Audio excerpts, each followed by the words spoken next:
கூடையே அவருக்கு அநேக ஜனங்கள் அறிமுகமானவங்களாகவும் இருப்பாங்க. அதைதான் மேலும் சொல்லுகிறாரு. ஊஸ் தேசத்துல பெரிய மனுஷன், ஊஸ் தேசத்துல டாப் 10 10 பேரை காட்டுங்கன்னா இவரை நம்பர் 1 சொல்ல வேண்டிய சூழ்நிலை. அவ்வளவு பெரிய மனுஷன்.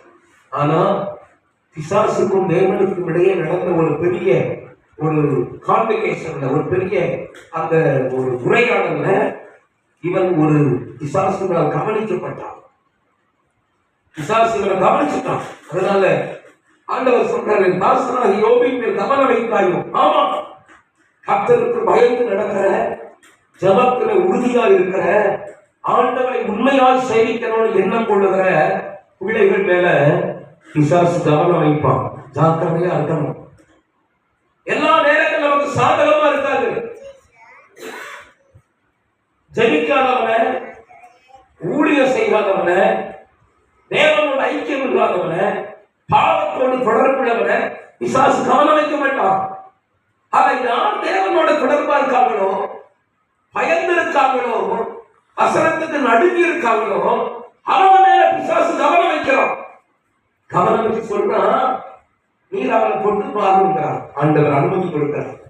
இந்த சூழ்நிலையினாலதான் யோபு பரிசோதிக்கப்பட்டார். இதனாலதான் பிசாசுடைய தந்திரம். ஒரு முறை இயேசு சீசர்களோட போகும்போது ஆண்டவர் கேட்பார், சீசர்கள் கேட்பார், ஐயா, யூதாவில ஒரு பழமொழி இருக்கு, ஒரு காரியம் நடந்தா இது இதனால் நடந்திருக்கும்னு கணக்கு பண்ணிடுவாங்க. பொதுவா பரிசீலர்களுடைய ஆவி அப்படிதானே. ஒரு வீட்டுல ஒரு வேலை நடந்தா சும்மாவா இருந்தாங்க, இதனாலதான் நடந்திருக்கும் அப்படின்னு ஒரு கணக்கு பண்ணுவாங்க.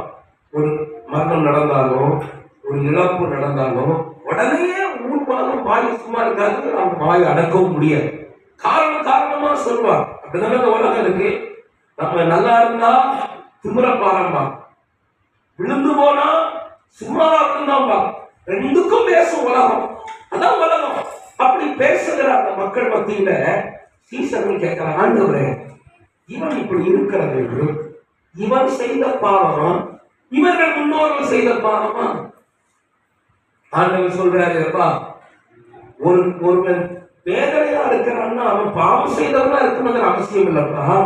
இவன் குறையும் கிடையாது, இவர்கள் முன்னோர்கள் குறையும் கிடையாது.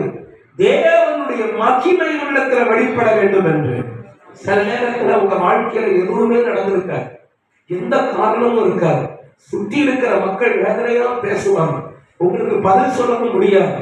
உங்கள்கிட்ட ஏன் இப்படி நடந்ததுன்னு விளக்கம் கேட்பாங்க. அவங்களுக்கு வெள்ளை அறிக்கை கொடுக்க உங்களுக்கு பதிலும் இருக்காது. ஆனா பொறுமையா